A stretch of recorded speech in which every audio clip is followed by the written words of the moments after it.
One night in the early 1960s, a wave of panic swept through the streets of Highgate. Rumors had spread that something strange and potentially sinister was lurking in the shadows of its famous cemetery.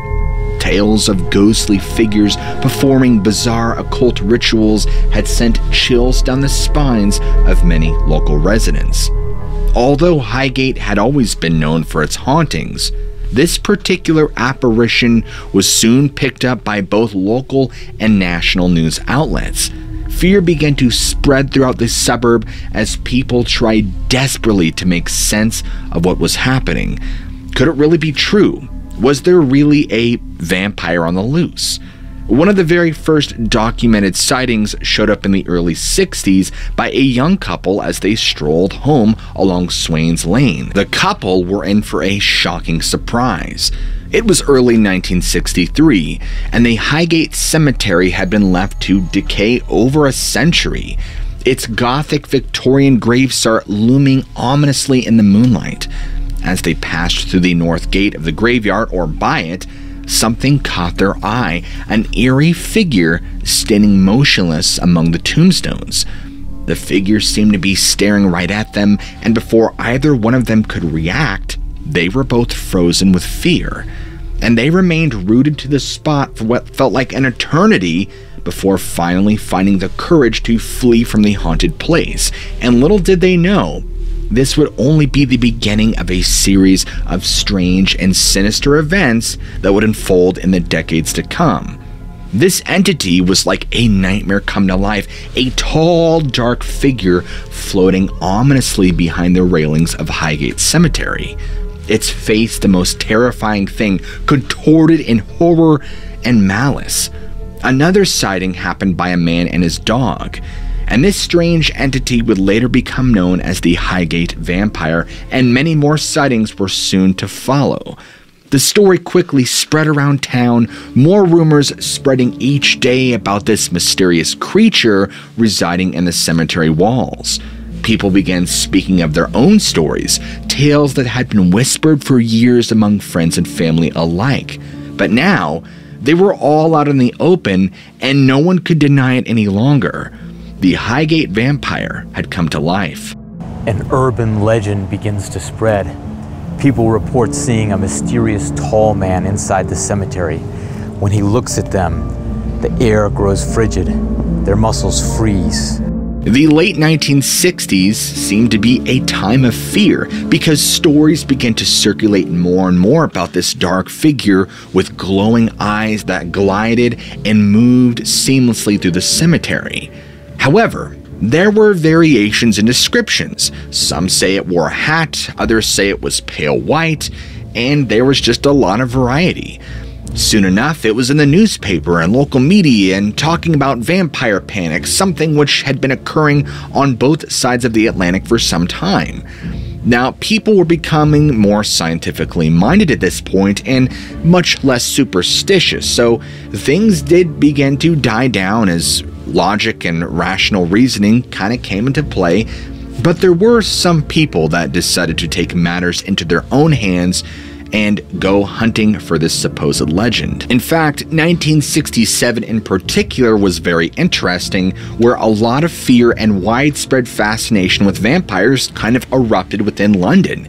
Beside the sightings I've already spoken about, two adolescent girls walking near Swains Lane had an encounter that was entirely out of the ordinary. As they too passed Highgate Cemetery's north gate, one of them spotted what appeared to be a vampire-like demonic creature rising from the grave. Now terrified, the girls ran for their lives without looking back or bothering to tell anybody about what they'd seen until news of the Highgate Vampire was already spreading across media outlets. Another witness reported something cold and clinging touching her hand one night, which left marks behind when she woke up in the morning. Unfortunately, things only got worse for Highgate as dead animals began showing up in the cemetery. David Ferrant, one of the protagonists in this mystery, I guess you could say, even he had his doubts. I mean, he suspected it could be something else entirely, perhaps a real living vampire. suddenly saw a tall figure standing just inside the top gate of Highgate Cemetery. Apart from the tall man in a hat that multiple people had reported seeing, other strange figures also made appearances, such as a woman in white and even a bicyclist. A ghost cyclist, huh? Now, despite all these sightings, nobody was able to ever definitively prove that Highgate was haunted by a vampire or any kind of supernatural entity. But one winter night in December of 1969, a David Ferrant, a young Wicca enthusiast and member of the British Occult Society, decided it was up to him to investigate the reports of strange sightings at Highgate Cemetery. He set up camp in the graveyard that night, and soon enough, he got what he had come for: a tall, dark figure with piercing, hypnotic eyes and an icy chill in the air around him. It seemed like this was the same entity that had been reported throughout the London cemetery for years now. From then on, Ferrant would become one of two most famous figures associated with the Highgate vampire, along with Bishop Sean Manchester. Their antics over the next few years sparked a feud between them, which still continues, or at least did, until Ferrant died back in 2019. The Hampstead and Highgate Express, the local newspaper in Highgate, had taken an interest in the strange sightings around the cemetery.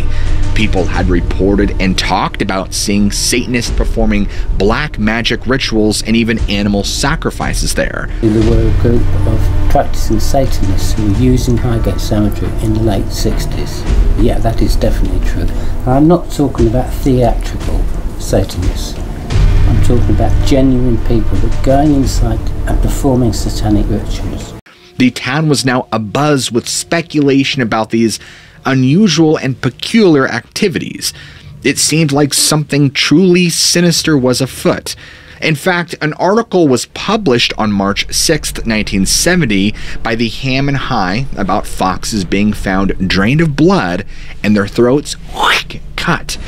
While completely strange and out of place, there didn't appear to be a direct correlation, but they were lumped together just because of how strange they were. Possibly the work of satanic cults performing animal blood sacrifices. Now, because all of this had gotten to such a level of public knowledge and it was so attention-grabbing, all these things caught the eye of Sean Manchester, a very interesting fellow to say the least, who claimed to be a bishop in this obscure church. Now, not only did he claim to be a bishop, according to Manchester, but he was also a vampire hunter. And in February of 1970, he gave an interview to the Hampstead and Highgate Express in which he described a very strange demonic figure. Now, according to him, the figure in question at Highgate Cemetery was a king vampire, an undead nobleman from 15th century Romania, who had apparently been deep in the occult and regularly practiced black magic. But not just anywhere in Romania. Wallachia, Romania, the same place that was home to the most infamous vampire to ever existed, Dracula himself, or as many knew him in historical terms, Vlad the Impaler. Or maybe my facts are wrong there. Somebody double check me there. Anyway, somewhere along the way, he traveled to England and would die and be buried in what would become Highgate. Manchester went on to tell the paper that the vampire had actually been revived and brought back into this mortal plane by blood sacrifices and rituals that would allow this thing to come into this realm. Now, this was just the beginning of the legend, of course, or so it said, because on March 1970, David Ferrant and Sean Manchester were both interviewed by the ITV News about reported sightings of this particular vampire, the one of Highgate. Now, Manchester told tales of the so-called king vampire, which had been prowling the area, and announced his intentions to lead a vampire hunt to end this whole charade once and for all.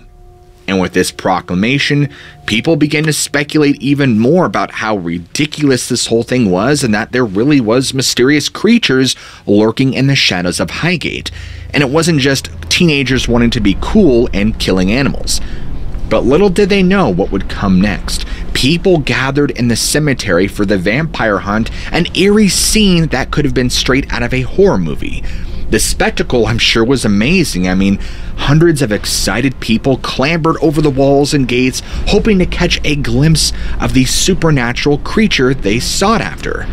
Alas, their search proved fruitless. No vampires were found. Imagine that. But some participants did report seeing a mysterious dark figure lurking among the tombs and monuments in the graveyard. Despite their lack of success, it was still an unforgettable experience for many. But the legend doesn't stop there. The Highgate vampire legend was a mystery that intrigued these two men, Ferrand and Manchester. They were determined to uncover the truth of what truly lurked in Highgate Cemetery, so they continued their investigations. And in 1970, Ferrand had a brush with the law when he was caught near the cemetery carrying a crucifix and a wooden stake. Now, interesting about this detail is I was actually finding conflicting information. One source said that he apparently tried to exhume a body in 1974 and was arrested, while another said it was 1970, so we'll go with 1970. Now, rumors began to swirl about David Ferrand and his intentions. People said he was going to sacrifice a cat in the presence of two naked virgins. When asked about it, Ferrand himself told newspapers that blood must be spilled, but the cat will be anesthetized. His opponent, Sean Manchester, took this as an attack on him personally and declared that he was solely relying on divine power to defeat Ferrand, while Ferrand was relying solely on the power of the Dark Lord Satan. Then one day, when a local man's pet disappeared shortly after this whole escapade, everybody assumed the worst, that Ferrand had been the one who had sacrificed it.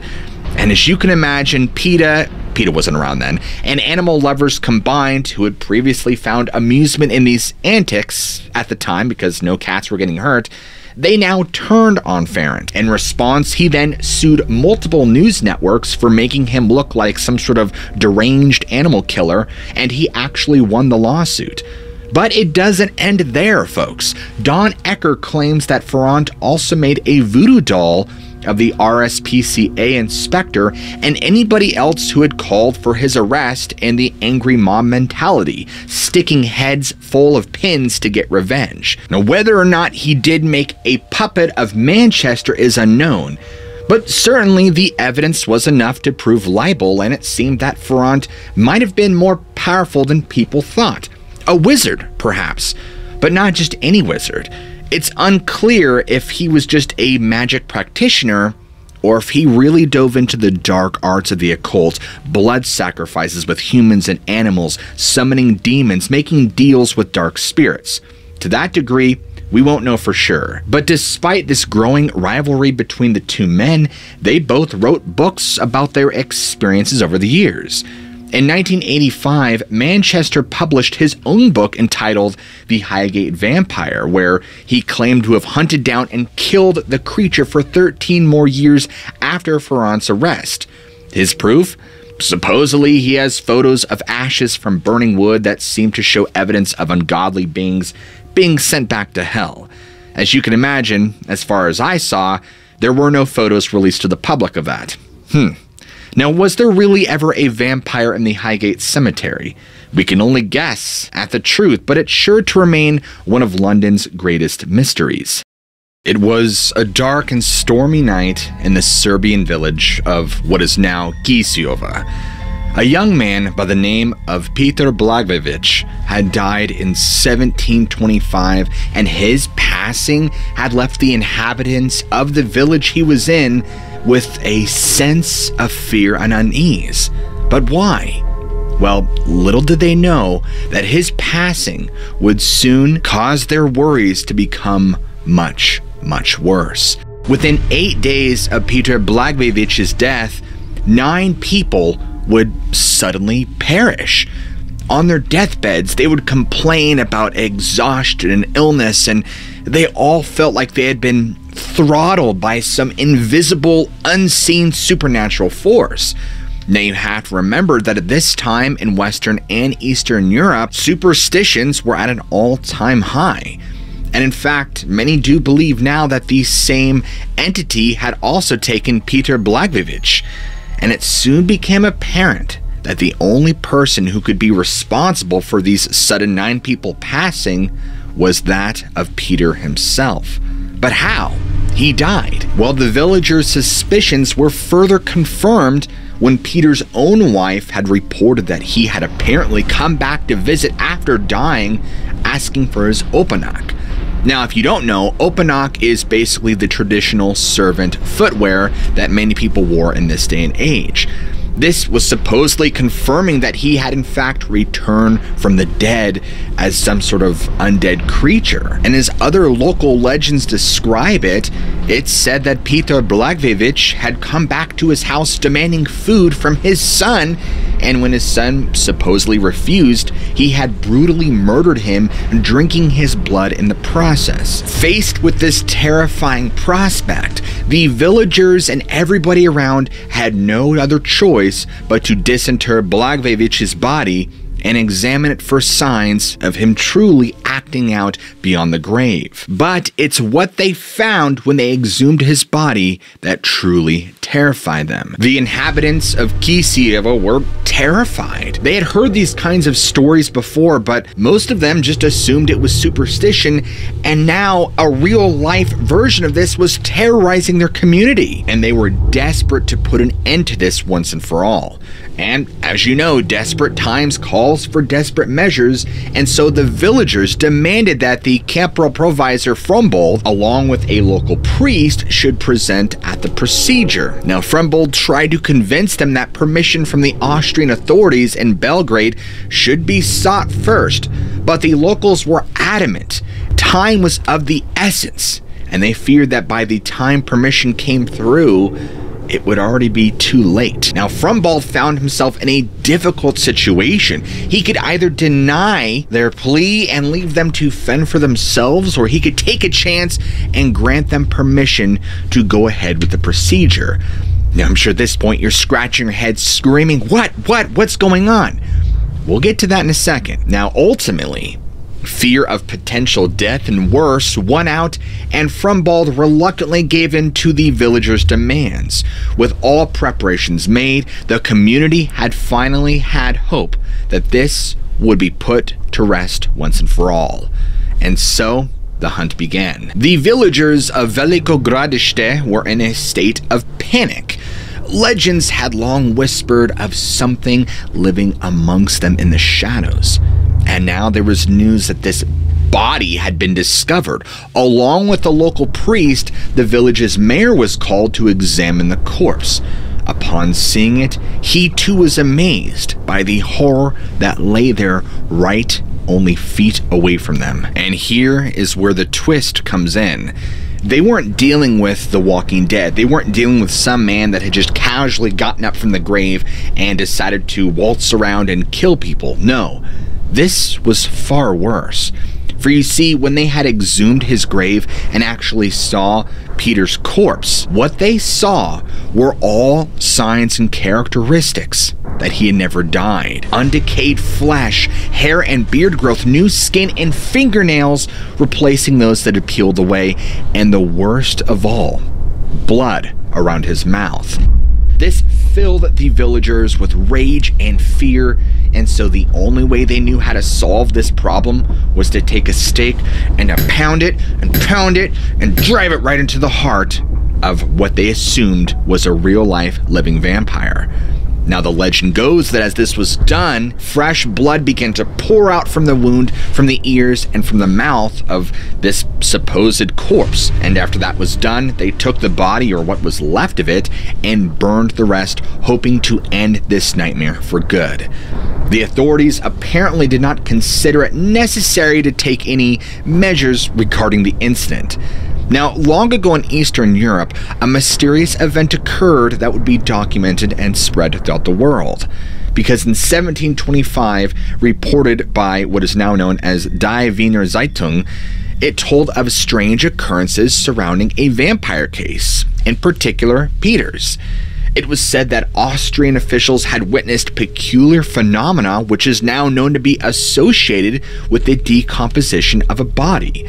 Now, this story that I just told you, along with a very similar one from Arnold Paoli in 1726 to 1732, were widely translated and read all throughout Germany, France, and England. And this created what became known as the vampire craze during the 18th century. And it was through these cases and stories that vampire beliefs became extremely prominent in popular culture, and the fear of vampires would spread like wildfire. It may have been fear that fueled it, but it was also a fascination with the unknown, something that will continue to captivate people for centuries to come. I mean, who knows? Maybe there really are creatures of the night. Around the same time as Peter Blachowicz, in the village of Medvegia, there lived a Serbian peasant named Arnold Paoli. He had served in the Austrian army against the Ottoman forces that controlled Turkish Serbia and returned home to marry and start life as a farmer. But little did anyone know that he had an even darker past. He had been attacked by a vampire during his service, and after killing said vampire, Paoli claimed to have eaten some of its grave dirt and bathed in its blood. Now, when Paoli died after an unfortunate accident, villagers, just like Peter, began dropping off and dying like that, of what they all assumed to be some mysterious supernatural plague. And on the 40th day after his burial, they exhumed his body and found, just like Peter, that it had not been stricken with rot quite yet. Now, during this era, when you die and you're just being tossed in a wooden casket or just being tossed in the ground with dirt over you, and you're at day 40, you should definitely have rot. Now, as they looked down and saw that Arnold had not even had any signs of decay, immediately, panic-stricken, they took a stake and pounded it and pounded it and pounded it and drove it right through his heart and then decapitated him to keep him from resurrecting. Paoli was believed to have become a vampire himself in response to the vampire hysteria that had now been plaguing Eastern and Western Europe in this short time. The Austrian authorities sent field surgeon Johannes Fluckinger in to investigate, and he discovered that another man named Milo had somehow become a vampire, a servant of the dead, after eating a piece of tainted beef by Paoli's body. Fluckinger and the villagers destroyed Milo and all of his victims in the usual way. Now, Fluckinger's report spread like wildfire across Europe, leading to an increased fascination and fear with vampires and their dark origins. Just like the story of Arnold Paoli, to this day, he is remembered as one of the earliest real-life influences on modern-day fictional vampire tales. But to truly understand modern-day fictional vampire tales, we needed to go back to one of the original vampire cases. Going back to the 17th century, there lived a man named Yuri Grendo in a small Istrian village called Gringa. Now, not much is known about Grendo's life, but some sources say he was quite a terrible guy. Now, one fateful day, Grendo passed away and was buried in the local cemetery by Father Giorgio. However, soon after his burial, strange things began to happen. People around the village began reporting sightings of Grendo wandering around the village and knocking on doors and begging for food, or even worse. Needless to say, this spooked out the locals, and stories spread far and wide about what had happened after his death. The villagers were left wondering if their beloved friend had somehow come back to haunt them, or if something else was afoot. It was said that in the countryside of the Istrian Peninsula, there dwelled a type of vampire known as a strigon. It was believed that these blood-sucking beings were once sorcerers who fed on the blood of children while they were still alive.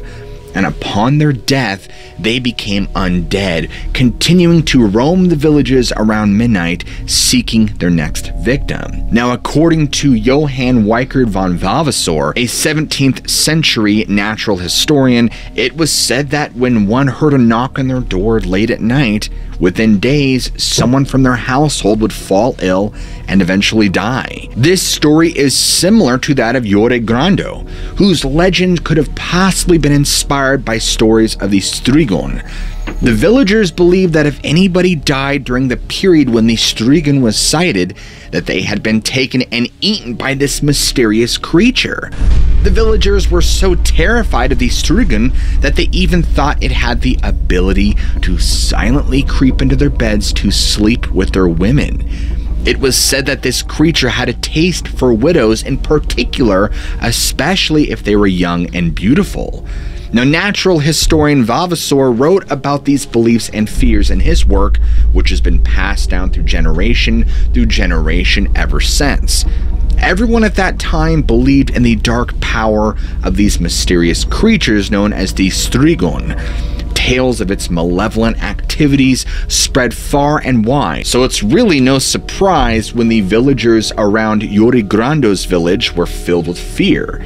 And for 16 long years, they had suffered at his hands, and something needed to be done. And so, Miho Radati, mayor of the village, gathered a group of brave young men, 9 actually, together for one purpose: to hunt down Yore Grando and put an end to his reign of terror. Now, this was no easy task, and so the mayor gathered up these 9 young men and made their way to the local cemetery, intent on vanquishing this so-called vampire. When they opened Grando's grave, they were horrified to discover that his body was still intact, a sign of vampirism. Fearful of their lives, the men fled in terror, but eventually mustered up the courage to go back and face this undead monster. Led by the mayor, they attempted to rid themselves of this creature from beyond the grave by invoking the name of Jesus Christ. But it did not seem to work.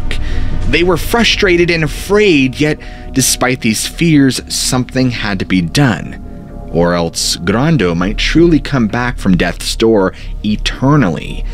So, the men stood their ground and continued on in their mission, determined to see it through no matter what. And that's when something special happened. They found the courage within themselves to truly believe in a higher power, and with one last plea for help, a miraculous thing occurred. Or, I guess you can call it a miracle. One of them pulled out a wooden stake and attempted to pierce the creature's stomach. But it did not work. As hope looked lost, one version of the story is that Stephen Malachi stepped forward armed with an axe, and with one mighty stroke, he beheaded Grando and blood spilled from his neck, and a loud cry echoed through the graveyard. Satisfied with their mission that it was complete, the men quickly filled in Grando's grave so no trace of what happened could possibly remain. And thus ended Yore Grando's reign of terror over the villages for good. Now, whether it was merely a legend or based on truth, one thing is certain: this creature remains an elusive and mysterious figure in Istrian lore. If you guys enjoyed today's supernatural and mysterious set of stories, please be sure to go ahead and support this channel by smacking that like and subscribe button for more content similar to this. As always, guys, I love you all, keep an open mind, and I'll check you guys in the very next video.